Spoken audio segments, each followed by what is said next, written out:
wrong with your television set. Do not attempt to adjust the picture. We are controlling transmission. If we wish to make it louder, we will bring up the volume. If we wish to make it softer, we will tune it to a whisper. We will control the horizontal. We will control the vertical. We can roll the image, make it flutter. We can change the focus to a soft blur, or sharpen it to crystal clarity. For the next hour, sit quietly and we will control all that you see and hear. We repeat, there is nothing wrong with your television set. You are about to participate in a great adventure. You are about to experience the awe and mystery which reaches from the inner mind to the outer limits.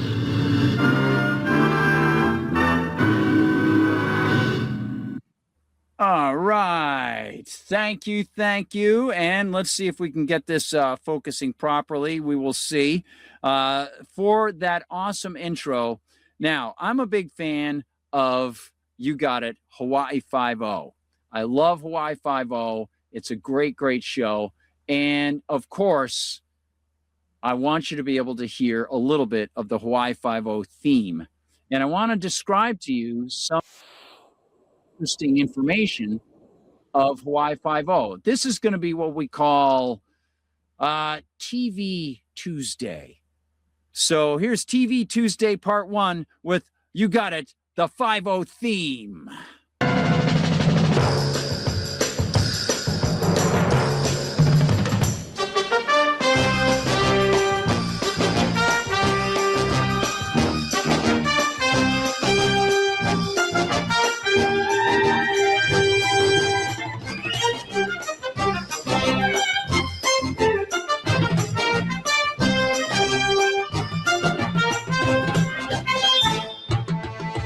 Now, what's cool about 5-0 is that they had the drum beats go with the woman's hips.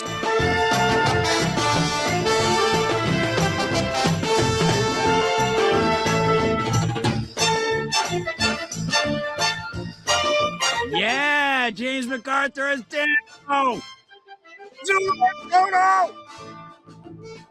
Yes. Cam Fong as Chin Ho. Created by Leonard Freeman. All right, 5-0. Let's get to it. I love Hawaii Five-0. Great show. And I want to go back and show a little bit of, you got it, Steve McGarrett. There he is, looking awesome. Oh, McGarrett, you're the man. He's so great. And so, there he is. Now, that shot, by the way, that flyover with the zoom in and the fly in was something that Leonard Freeman didn't get permission from the network to do. They had to do it on the fly, and the network didn't want to spend a lot of money on the opening of the show for Hawaii Five-0. And it turned out that when they brought the footage to the CBS executives, they were blown away. He and Jack Lord worked on that themselves.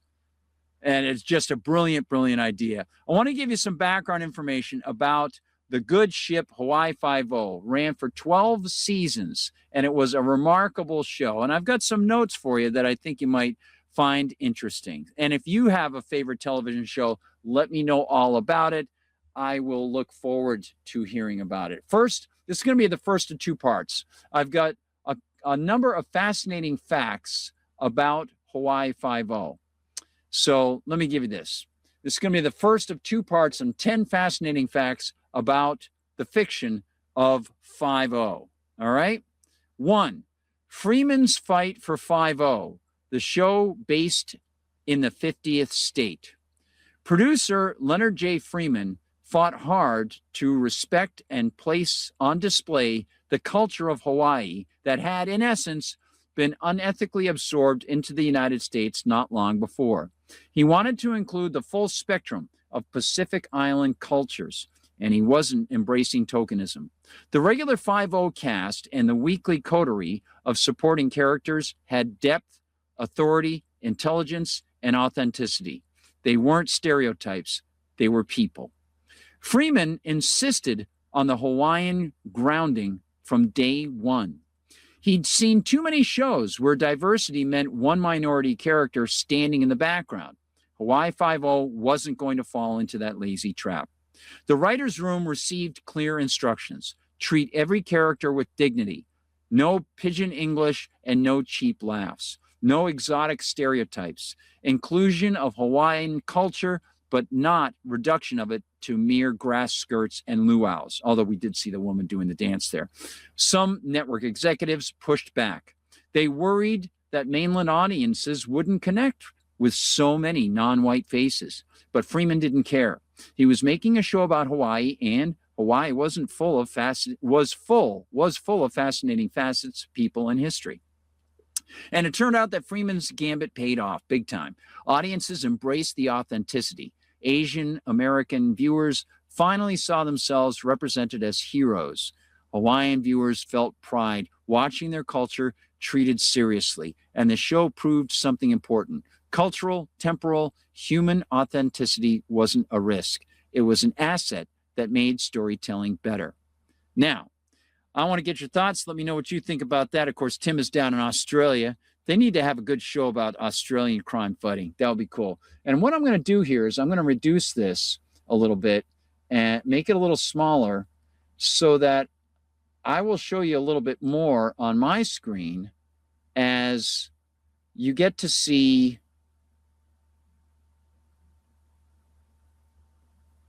what is on that screen, okay?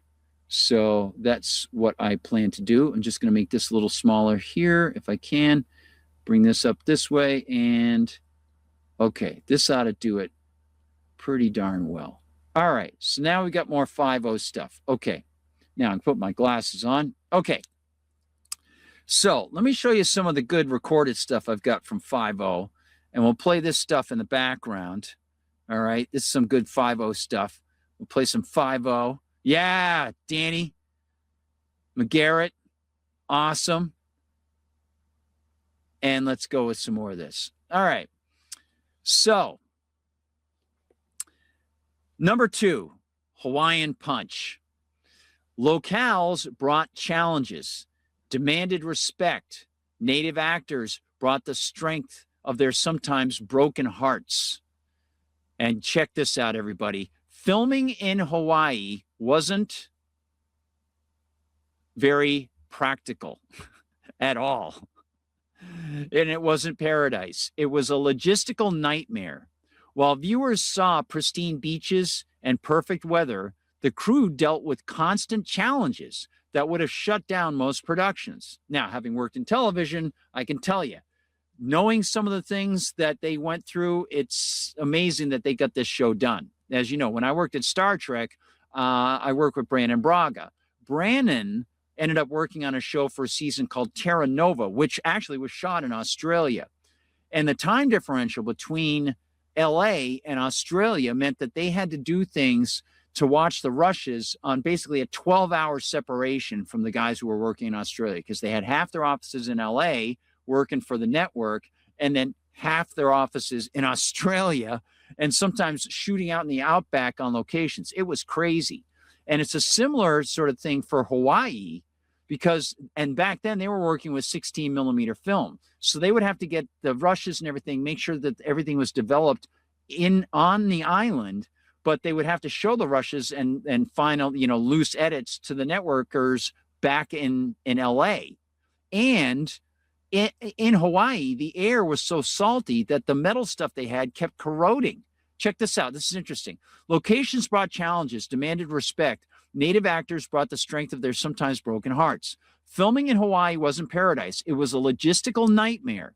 While viewers saw pristine beaches and perfect weather, the crew dealt with constant challenges that would have shut down most productions. Equipment rusted in the salt air. Film stock degraded faster in the humidity.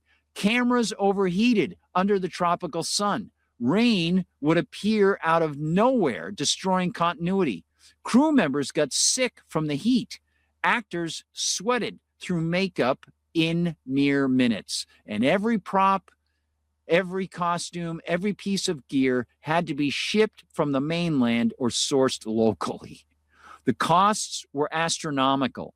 A simple street scene that would cost thousands in Los Angeles ran, and this is in the 60s through the 70s, ran for tens of thousands in Honolulu. Permits were complicated. Traffic control was difficult. 50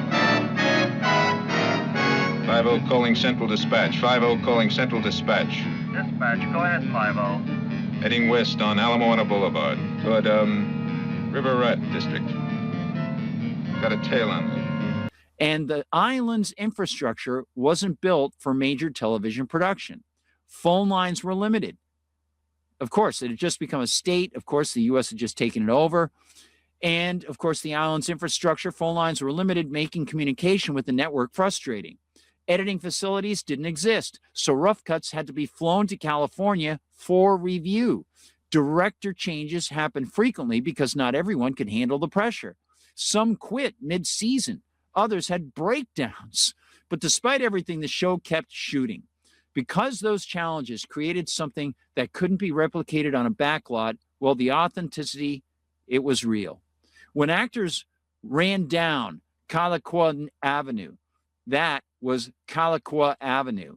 When they stood at Diamond Head, that was Diamond Head. No green screen in those days and no rear projection. Every frame was earned through sweat, money, and determination.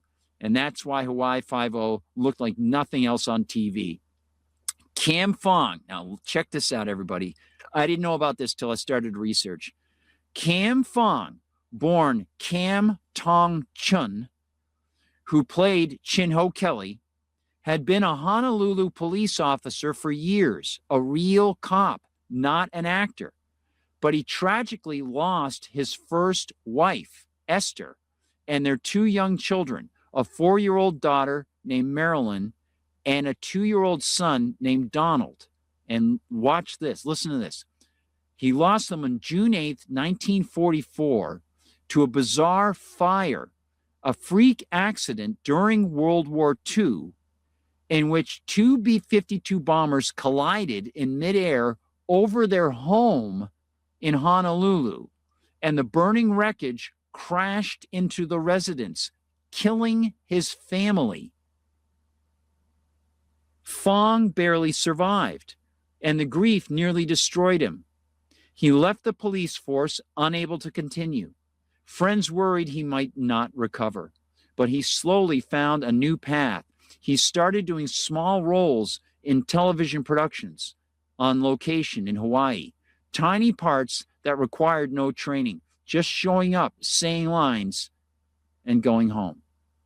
Perhaps for Mr. Fong, it was therapy disguised as work.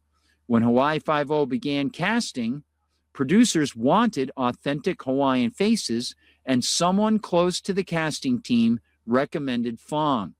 He auditioned with the same quiet dignity he had carried as a cop. No drama, no flowery performance, just truth. Jack Lord saw it immediately. He wasn't acting. This was a man who had lived through real pain and survived. Fong was cast as Chin Ho Kelly, and for seasons, he brought a grounded, almost meditative presence to the show. Why would he tell me something different? No. Then why shouldn't I talk with him? Well, he's at that age, and he and I,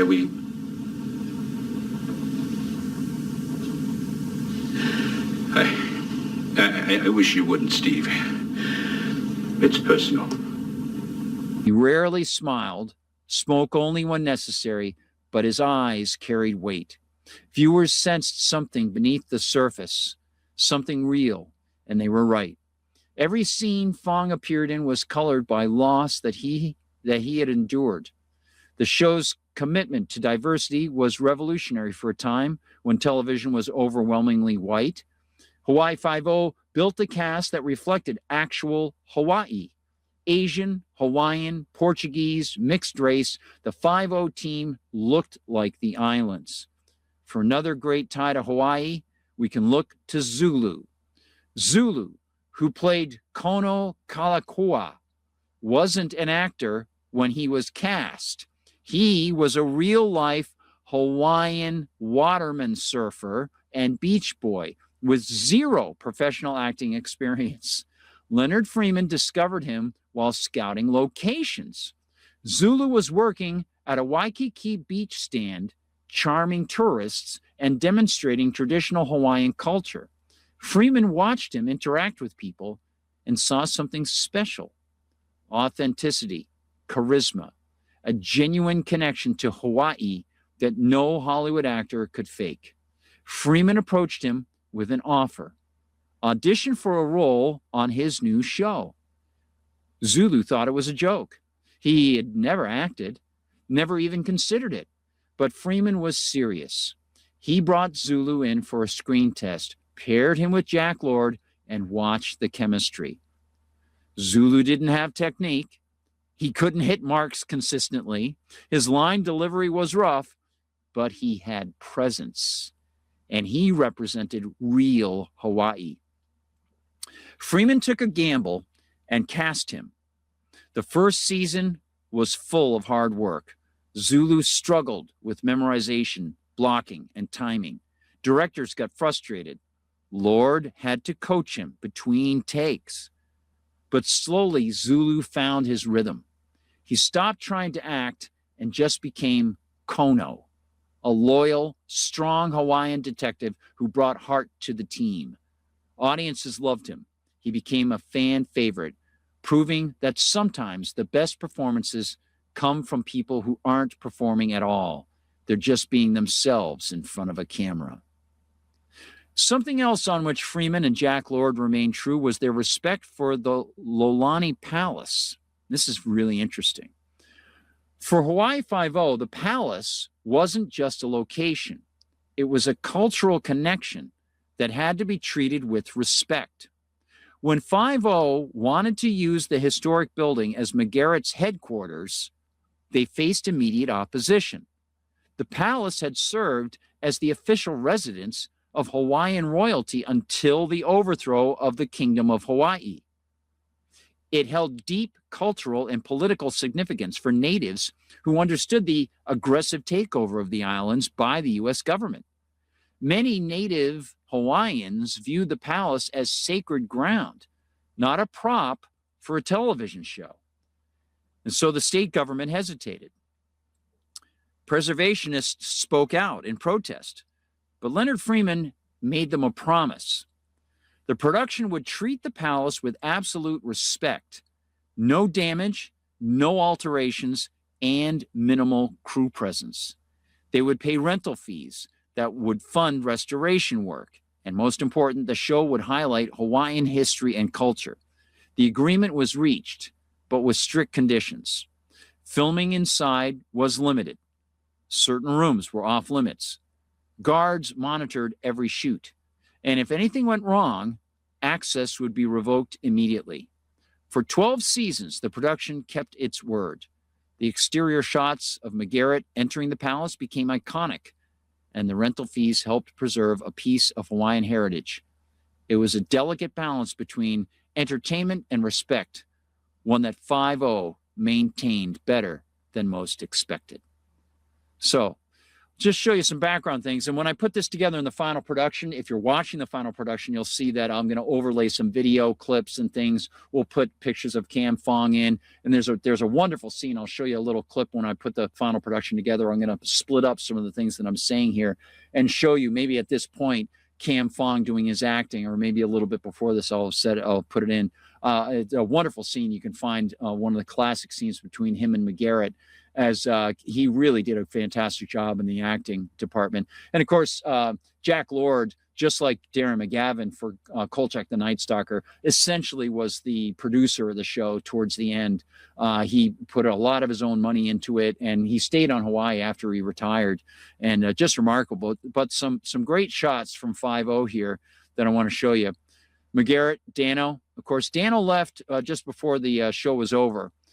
Great chase scene here. I will show you a little bit more as we run through this. And you can see McGarrett's classic car, and literally driving down the streets as McGarrett's chasing them. Great stuff with the camera in the back seat. Great cutaways. Awesome, awesome show. And, having worked at Star Trek was interesting. I've mentioned this story before. I'm just going to go forward a little bit more here. When Anson Williams came in, there's Wo Fat. This is from the last episode of Hawaii Five-0, the final confrontation between Steve McGarrett and his arch nemesis, the Moriarty of Hawaii Five-0, Wo Fat. It is just great. This is their final fight, and it's an excellent fight. And during the first few years of 5-0, McGarrett did all his own stunt driving and all his own stunts. And there was a point where a stunt driver came too close to McGarrett and actually winged him. And it was, I don't know what season it was. And so they said, okay, our insurance costs are going to get too high, Jack. You can't do this anymore. So he cut back. He still did a lot of his own things. And you can see in this fight, you can see sometimes where there's a double, but a lot of this fight sequence between McGarrett and Wo Fat, between Jack Lord and the actor who played Wo Fat, is actually these two guys. It's a great fight. And you can actually see, like, Jack Lord knows how to fight. Like, he knows how to throw punches and stuff. He knew exactly where he was placing his punches. It's a great show. And I'll just tell you, one of the curious things about Hawaii Five-0 that I'll say in this first part, it's recognized, and in fact, there was somebody, I was watching one of the documentaries about the show, somebody acknowledged that it's sort of seen by most people as the best TV theme. And I will acknowledge that I think most people do think that the Hawaii Five-0 theme is the best TV theme. I disagree. I think the first season of Starsky and Hutch, the theme for that by Lalo Schifrin, is the best. We'll talk about the theme in the next episode, the Hawaii Five-0 theme in the next episode, which will probably be next week or Thursday, either Thursday or Tuesday again. I might do thematic Thursday and do the second part of the 5-0 story.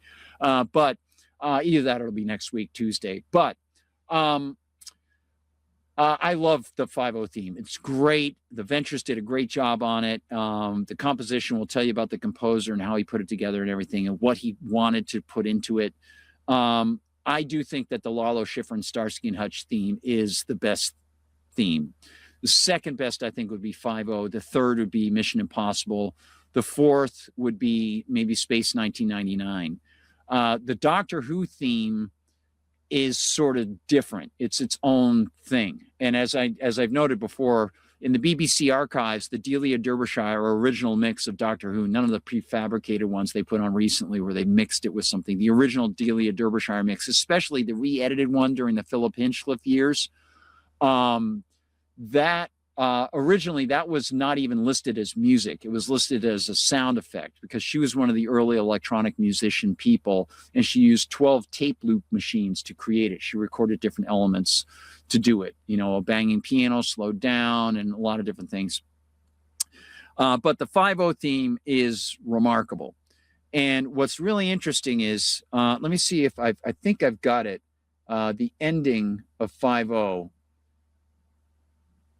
Okay, we're going to scroll ahead. Yes, this part here, where you see the guys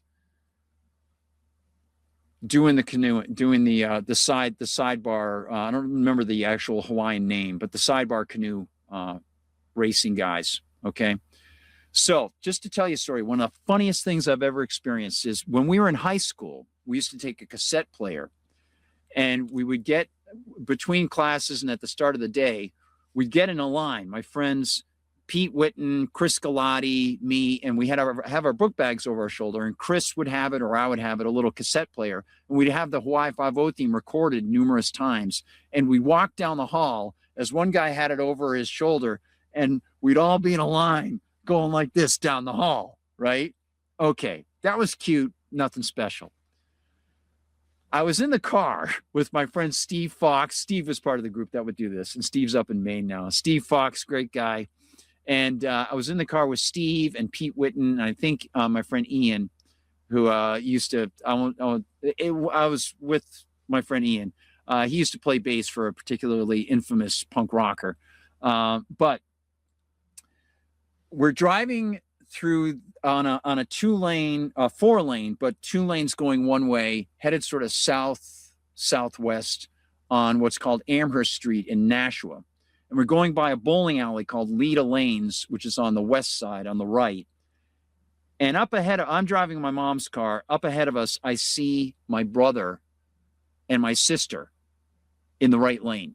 And they're up ahead of us. and I've got the Hawaii Five-0 theme on a cassette in the car. And I queued it up. Like, guys, get ready. Get to the windows. So all the guys get on the right side, and I get in the left lane and go cruising by them. And we cranked up the 5-0 theme, da, da, da, da, da, da, right? And as we go by, they're all in unison. And every time they did a stroke, I hit the gas a little more. So we're going by them. We're going, going by them. And my brother, as we're going by, as we're passing by them, my brother looks out the window as we drive, and he's like, watch it. He just starts cracking up. We're paddling by with the 5-0 theme going, and we go by him like we're paddling the car. And it did. It looked like the car, like they were paddling the car. With every stroke, we'd go a little bit further ahead. It was the funniest thing. Oh man, it was great. And my brother and sister still remember that. Like that was really, really funny. That was a little stroke of genius, I gotta say. That was really good on the fly stuff. And I'm sure the guys, Steve probably still remembers it, and Pete and those guys. It was great. So 5-0, great show. Love that show. And I hope you've enjoyed the presentation. It will be a little bit more of a composed presentation, and I'm keeping my screen small right now because something's going on with the CPU where it's just making us blurry. Usually that resolves itself, but tonight it's not. So I went for it. It's our first of those. And McGarrett, love you, Jack Lord. Love you all, you guys. You're rocking. Just wonderful, wonderful writing on those shows, and very ingenious plots in many cases. Little tricks. You know, a lot of these case of the week stories, unless they had a two-parter, they had to resolve it in about 53 minutes. Okay. Now I worked at Voyager, and sometimes they would have plot arcs that would go through multiple stories, but we had to do the same thing basically in, 53, 54 minutes. And you can do a really good story in that amount of time. You can get some emotion, you can get some backstory, some real dilemmas for the characters, some interesting concepts and stuff. But 5-0 was really cool because not only were they authentic to LA, to Hawaii, they would do things that you say, that was a pretty good little criminal mind there. That's good. Or the investigation. And we used to joke around about it, where, Cam would come in. I mean, like, Steve, we traced those tire tracks. They belong to such and such tires. They're only sold in one shop on the Big Island. Thanks, Cam. Let's get on it. Danny, call, And it was always, those guys would go out and do the investigating, but they did a really good job. And by the way, they were very, very tight on doing it according to legal procedure, according to the cops. Now, I'm an anarchist, and I don't support the state in any way, but as far as the authenticity of the 5-0, they did it right. So very cool. By the way, I have one planned about Perry Mason, where also the people on Perry Mason, they actually had lawyers on set to make sure they were doing stuff right. Very cool stuff and Earl Stanley Gardner would be on set, the creator. He was there for almost every episode. It was pretty cool. He had final say on the scripts for Perry Mason. So I'll leave you with that. We'll do a little McGarrett action there. Jack Lord. Thank you, Jack.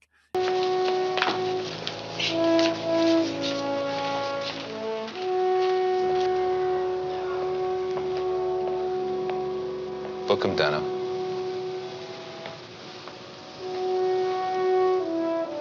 That plane leaves in 15 minutes. You've got your ticket. Be on it. And tell your friends in Detroit the deal is off. Permanently.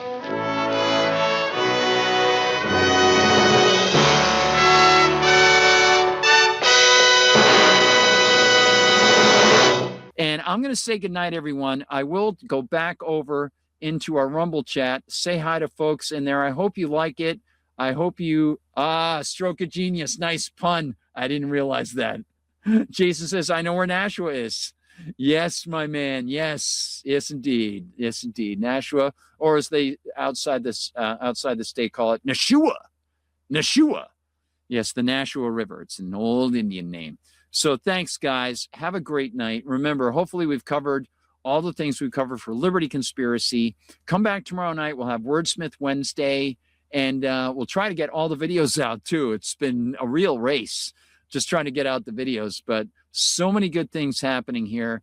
Thank you for the contributions. And if you want to support us from former Star Trek writing fellow, just go over to the Gardner Goldsmith Substack. You can become a paid subscriber over there, or you can get on a Rumble during the Liberty Conspiracy Show and contribute that way. Feel free. My PayPal is at the Substack. You can do that too. That's a really good way to help us out. And it's really important that I make sure I mention it. Thank you, Nostra. Thank you, Wally. You guys are rocking. I will leave you with, you know what? It's going to be a little something from my old days. Well, I wasn't in the black and white days, but my old days at the Outer Limits with some pretty cool people. It's time for the control voice to say goodnight. We now return you. Return control of your television set. Now return control of your television set to you until next week at this same time, when the control voice will take you to the Outer Limits.